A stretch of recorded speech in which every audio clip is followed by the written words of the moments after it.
Order. Order. Order.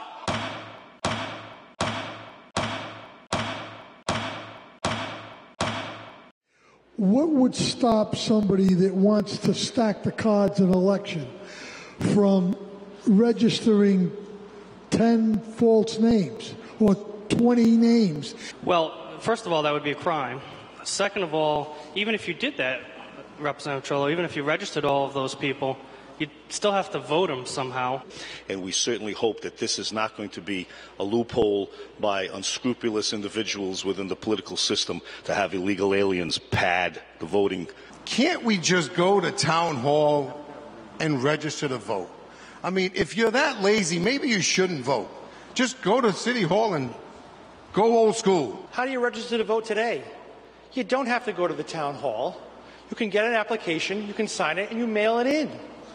I think there's been many studies, I'm not going to say countless, many studies, and many hundreds of thousands of dollars, if not millions of dollars spent, finding that there has been virtually no voter fraud that can be identified out there. I'm not saying there's none, but it's not something that's rampant. It's not something that's a huge problem.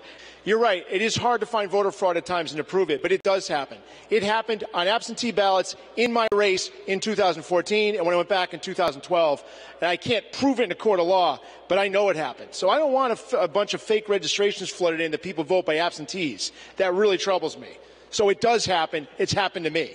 This is really a Republican-Democratic issue. You know why? Because I don't want everybody to vote that's not well informed on the issues. So I don't want to register everybody just because I want bodies to go into a voting booth and vote. You Democrats don't care about that. You take them by the thousands. As long as they can breathe, walk, bring them into the voting booth. Because you know what? An uninformed voter is a manipulated voter. We Republicans can't manipulate our voters. So this bill makes it easier for those uninformed voters to vote. I don't want them to vote, so I'm voting against it. Thank you.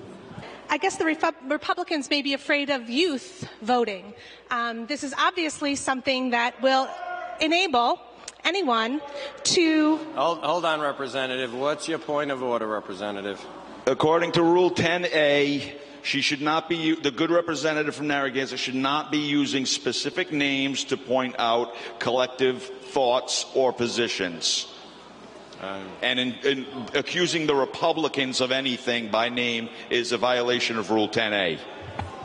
All right. Everybody just simmer down. One moment, please. Thank you, Representative. All right. We will certainly not find a violation of any rule. However, I'm going to caution you, Representative, please try not to identify specific persons or groups. Thank you, Mr. Speaker. I was off by the side of the wall a minute ago, so I wasn't listening to the beginning of the last comments, and I apologize for that. But I understand that there was a comment made that the Republicans don't want young people to vote. Well, I got to tell you, if I were a young person, I'd grown up in the last 7 years of President Obama, I sure as heck wouldn't vote Democrat with the economy they're growing into. So thank you very much. Leader.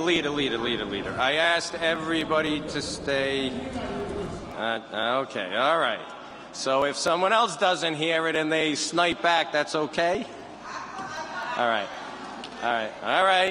All in good fun. Let's have a certain amount of comedy in the room, please. Just for informational purposes, Rule 10B prohibits individual attacks, personal individual attacks. It doesn't refer to groups. However, I would caution everyone to use discretion. When you identify groups, people become upset, and we try to keep our debate to the merits. So technically, there was nothing wrong with the comment, but let's try to use the utmost discretion when we can.